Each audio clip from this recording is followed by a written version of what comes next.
دین کی کوئی مخالفت کرے گا اللہ کی قسم چھوڑیں گے نہیں ہم اس کو۔ آپ کو اس پر تو جوش آیا، آپ کو اس پر کیوں جوش نہیں آیا؟ مولانا طارق جمیل ہمارے سر کے تاج تھے، اب شاید نہیں رہے۔ لگی زلیخا نے تہمت لگائی، اور پھر جب وہ عورتوں میں بھی بات پھیل گئی کہ مجرم تو یوسف نہیں، مجرم تو زلیخا ہے، تو تھوڑی بدنامی ہونے لگی، تو انہوں نے یوسف علیہ السلام کو گدھے پہ بٹھا کے منہ کالا کر کے پورے شہر میں چکر لگوایا اور پیچھے اعلان کروایا ھذا جزاء من اراد بسیدہ سوء، جو اپنے آقا سے برائی کرے اس کی یہ جزا ہے۔ یہ بازار میں نبی ابن نبی ابن نبی ابن نبی گدھے پر پھرایا جا رہا ہو، پھر جیل۔ یاد رکھو ہمارے سر، میں نے جتنا اس کو سپورٹ کیا ہے وہ ایک خطیب ہے، وہ ایک خطیب ہے، وہ کوئی مستند عالم نہیں ہے، وہ خطیب ہے صرف۔ اور غیر مقلدین نے، دوسرے لوگوں نے، آج پتہ کرو اس سے، اس کی جتنی مخالفت کی یہ چھپا رہا، اور فرق باطلہ کو اس کی طرف سے خدا کی قسم میں نے جواب دیا، میں نے جواب دیا۔ تبلیغی جماعت مولانا طارق جمیل کی نہیں ہے، مولانا خورشید کی بھی نہیں ہے، نظر الرحمان کی بھی نہیں ہے، یہ علماء دیوبند کی جماعت ہے۔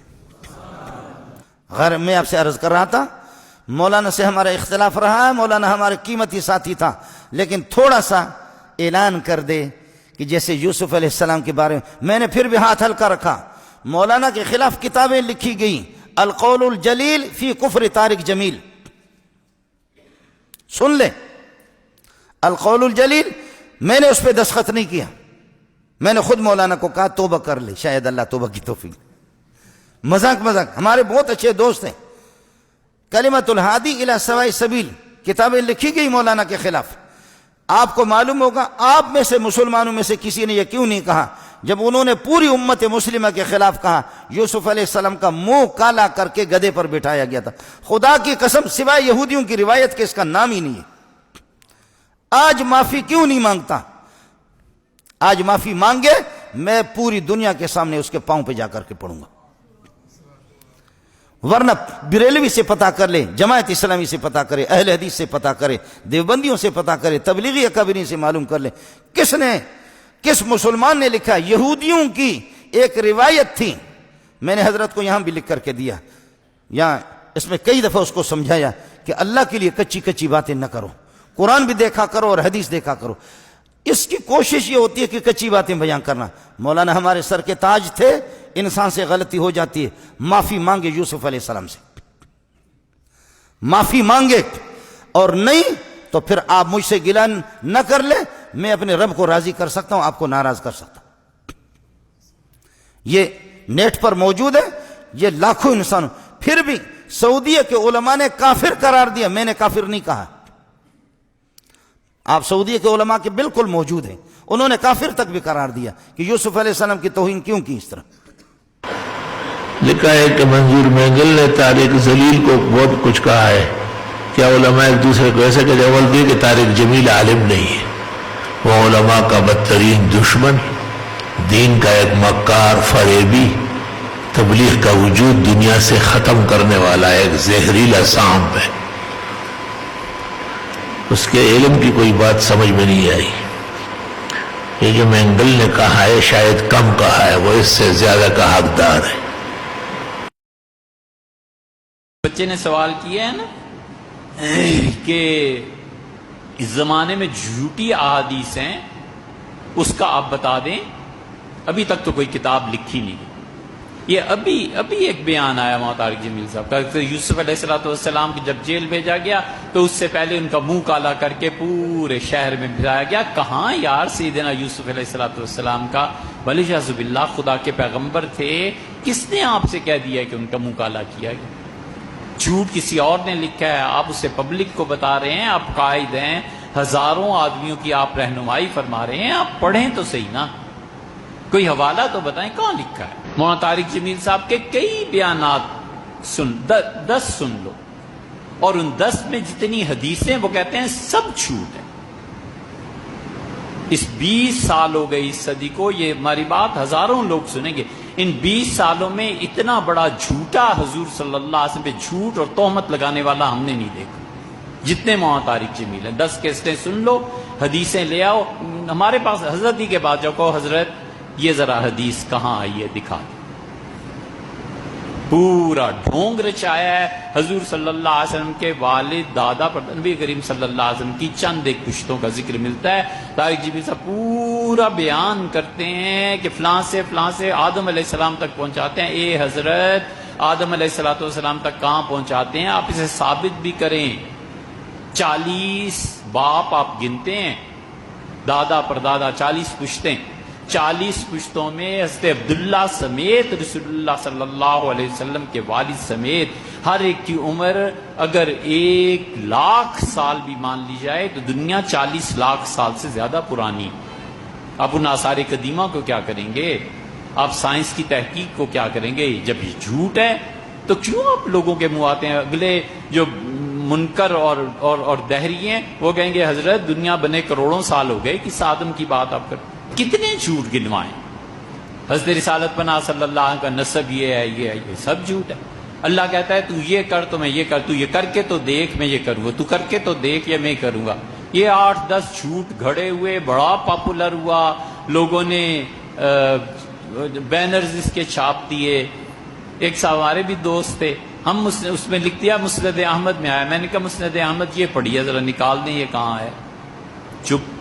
اس کا نقصان یہ ہوتا ہے پھر جب ہم جیسے لوگوں کے پاس یہ چیزیں آتی ہیں اور عقل مند سائنس یہ وہ جدید پڑے ہوئے بچے آتے ہیں کہتے ہیں جی یہ ثابت کریں، ہم کہتے ہیں یار یہ جھوٹ ہے، لوگوں کا دین پہ اعتبار اٹھتا ہے۔ طارق جمیل کی اس زمانے میں تقریر سننا گناہ سے خالی نہیں ہے، کیونکہ اس کی تقریر جادہ حق سے ہٹی ہوئی ہے، اہل سنت والجماعت کے خلاف رفض اور بے دینوں کی باتیں کر رہا ہے، اس لیے اس سے پرہیز مناسب ہے۔ کہتے ہیں کہ ایک مولوی صاحب تقریر فرما رہے تھے، انہوں نے کہا کہ حضرت یوسف علیہ السلام کو جیل میں ڈالنے سے پہلے نعوذ باللہ ان کا منہ کالا کیا گیا، گدے پہ بٹھایا گیا، شہر کے چکر لگوائے کہ نعوذ باللہ ثم نعوذ باللہ لا حول ولا قوت الا باللہ العلی انا للہ و انا، اللہ پاک اپنے انبیاء کو اتنا ذلیل اور رسوا نہیں کرتے۔ انا لننصر رسلنا والذین آمنوا فی الحیات الدنیا ویوم یقوم الاشہاد، اللہ فرماتے ہیں ہم اپنے رسولوں کی مدد کرتے ہیں۔ یوسف علیہ السلام کا جیل جانا جو ہے یاد رکھو یہ کوئی بطور سزا تو تھا ہی نہیں، تمہیں کیوں گدھا پہ بھی بیٹھنا پڑ گیا؟ اس مولوی کو کسی نے بٹھایا ہوگا گدھا پہ، اس نے اپنا غصہ یوسف علیہ السلام پہ نکال دیا۔ یہ جو تبدیلی کرتا ہے احکام میں نا اور ایک نیا دین بنانے کی کوشش کرتا ہے، جبکہ اس کا کوئی علمی مقام یا استعداد صفر کے درجے میں، خود کہتے ہیں کہ ہمارا تو تبلیغی مطالعہ ہے، سطحی علم ہے، اور عوام میں کہتے ہیں شیعہ کافر نہیں ہے۔ سطحی علم میں کہتے ہیں کہ صحابہ کرام کو کافر کہنے سے کچھ بھی نہیں ہوتا، یہ دیکھیں ذرا، یہ سطحی ہے۔ آج کل ایک دینی حلقوں میں بڑی عجیب سی بحث چل رہی ہے کہ وہ بھی مولانا طارق جمیل صاحب کے حوالے سے، کہ شاید انہوں نے مولانا طارق جمیل صاحب نے یہ فرمایا ہے کہ صحابہ کرام کے اوپر جو ہے وہ یعنی ان کی گستاخی کرنے سے کوئی جو ہے وہ کافر نہیں ہوتا، گو کہ طارق جمیل صاحب خود بڑے معتبر عالم دین ہیں، بڑی عزت ہے ان کی معاشرے میں، اور علماء کرام کے درمیان بھی بڑی عزت سے دیکھے جاتے ہیں۔ تو آپ کا علم اور آپ کی کیا اس کے بارے میں رائے، ذرا اس میں ہماری رہنمائی فرمائیں، جزاک اللہ خیر۔ جیسے آپ فرما رہے ہیں کہ وہ فرما رہے ہیں کہ اگر صحابہ کرام رضوان اللہ علیہم اجمعین کو کافر کہنے سے کوئی کافر نہیں ہوتا، تو یہ بات انہوں نے جو کہی ہے تو اب انہوں نے کس موج میں یہ بات کہی ہے؟ میں تو یہ کہتا ہوں کہ صحابہ کرام کی شان تو بڑی اونچی ہے، ابو بکر تو صدیق ہے، عمر تو فاروق ہے، عثمان تو غنی ہے، علی تو مرتضی ہے، ان کو اتنا اونچا مقام حاصل ہے، وہ تو بہت دور کی بات۔ ایک عام مسلمان کو بھی اگر کوئی کافر کہہ دے، اس کافر کہنے پہ وہ آدمی کافر ہو جاتا ہے۔ صحابہ کی شان تو بہت اونچی ہے، مجھے اور آپ کو کوئی کافر کہہ دے تو اس پر وہ کافر ہو جاتا ہے۔ بھائی یہ تو نبی کا فرمان، نبی نے اصول بیان کر دیا ہے، سیاستہ کی حدیث ہے، اگر کسی مسلمان کو کسی نے کافر کہا تو کلمہ کفر اس شخص کی طرف جاتا ہے، اس کے دل کو جھانکتا ہے، چکر لگاتا ہے، اس کے دل میں اگر کفر نہیں ایمان ہے تو وہ واپس لوٹ کر اس کہنے والے کے قلب میں جا کے بیٹھ جاتا ہے اور کہنے والا کافر ہو جاتا ہے۔ تو نبی نے قیامت تک کے لیے اصول بیان کر دیا کہ ابو بکر عمر تو اونچی شان ہے، مجھے اور آپ کو کافر کہنے والا کافر ہو جاتا ہے، یہ تو اتنی خطرناک بات ہے۔ اور جبکہ صحابہ کرام رضوان، اور پھر میرے اور آپ کی ایمان کی ضمانت قرآن نے نہیں دی، صحابہ کرام رضوان اللہ علیہم اجمعین کے ایمان کی ضمانت تو قرآن نے دی ہے، بلکہ نہ صرف ایمان کی ضمانت دی ہے بلکہ ایمان کا معیار کو سوٹی قرار دیا، اور فرمایا فَإِنْ آمَنُوا بِمِثْلِ مَا آمَنْتُمْ بِهِ، اگر یہ لوگ ایمان لے آئیں جیسے اے صحابہ تم ایمان لائے ہو فَقَدْ اهْتَدَوْا، تو یہ لوگ ہدایت پا جائیں گے۔ تو گویا کہ ان کی ہدایت کی ضمانت دے دی، تو صحابہ کے ایمان کو تو ساری انسانیت کے ایمان کے لیے کسوٹی اور معیار قرار دے دیا ہے۔ تو ان کا ایمان تو اتنا یقینی کہ قرآن سنت اس کی گواہی دے رہا ہے، ایسے مومن کو کافر کہنے والا مسلمان رہ جائے، یہ بات تو بڑی عجیب ہے۔ اور انہوں نے جس کس موج میں کہی ہے وہی بہتر سمجھتے ہیں۔ میں یہ کہہ رہا ہوں عام مسلمان کو کافر کہنے والا کافر ہو جاتا ہے، اور جو صحابہ اکرام رضوان اللہ علیہم مجمعین کو کافر کہے، جن کی ضمانت قرآن و حدیث کے اندر موجود، جن کو بلکہ ایمان کی کسوٹی قرار دیا، وہ مسلمان کیسے رہ سکتا ہے؟ وہ کافر کیوں نہیں ہوگا؟ وہ تو یقیناً کافر ہوگا۔ طارق جمیل زنادقہ کا سرخیل، جتنے زندیق اب تک گزرے اتنا بڑا زندیق نہیں آیا ہوگا۔ نکاح نہ ٹوٹ ہوتا ہے اور ایمان نہ آتا ہے اور نہ جاتا ہے۔ یہ نظریات دیکھو ذرا۔ اور میرا کو بیٹی بنایا، میرا نے ہر شہر میں ایک شادی کی، خاوند کے ہوتے ہوئے دوسری شادی ہوتا۔ روا طارق جمیل نسلاً و اصلاً خود وہی ہے جیسے میرا ہے، یہ بھی وہی چیز ہے، صرف سر ٹھگی کا امامہ اور چہرے پہ ٹھگی کا داڑھی۔ یہ تبلیغیوں کو شکار کرنے کا حربہ ہے، نہ ہی سمجھ۔ بعض باتیں اس کی بہت دکھ کی ہے۔ تو کہتے ہیں قرآن مجید میں ہدایت نہیں، ہدایت تبلیغ لے لے پہلے میں۔ ایسا واضح توہین شاید کسی نے نہیں کی ہوگی۔ قرآن کہتے ہیں دل للمتقین، یہ کہتے ہیں قرآن میں ہدایت نہیں۔ بالکل قرآن کو اللہ کی کتاب آسمانی منزل نہیں مان رہا ہے۔ ان کی تمام باتوں سے واضح ہے کہ قرآن شریف کتاب نہیں مان رہا، اور یہ روافظ کا اثر ہے، کیونکہ روافظ بھی موجودہ قرآن اور اس کا ظواہر اس کو غلط کہہ رہے ہیں۔ جو لوگ ان کو دیندار یا عالم یا ہم کو معلومات نہیں ہے غریبوں کو، ہر جگہ وہ یہ بیان نہیں کرتا۔ ایک بیان یہ ہے کہ مولانا مودودی احمد رضا خان ارکان اسلام میں سے، اور ایک بیان یہ ہے کہ اگر یہ حضرات نہ ہوتے تو علماء دیوبند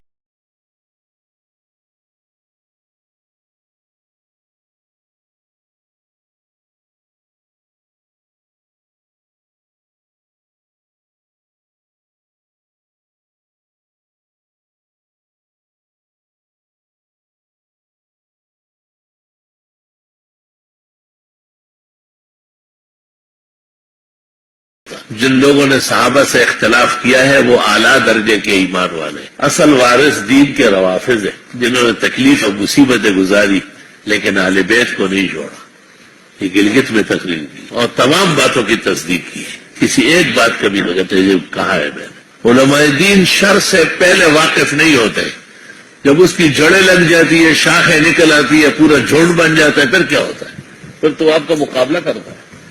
اس سے پتہ چلتا ہے کہ اس کی تقریر میں جو لوگ جمع ہوتے ہیں اور بڑا رش بنتا ہے، یہ بھی ایک سازش کا حصہ ہے، یہ بھی اس کے ساتھ معاونت کرنے والوں کے کوئی حربہ ہے۔ نہ وہ خوش آواز ہے، نہ خوش الحان ہے، نہ اس کے علم میں دقت ہے، نہ صحت ہے، تمام اسرائیلیات خرافات بیان کرتا ہے۔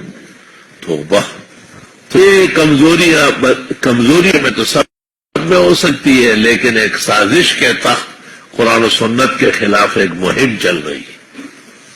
وہ میڈیا اور ٹیلی ویژن وہ کم ہے، یہ بہت زیادہ ہے۔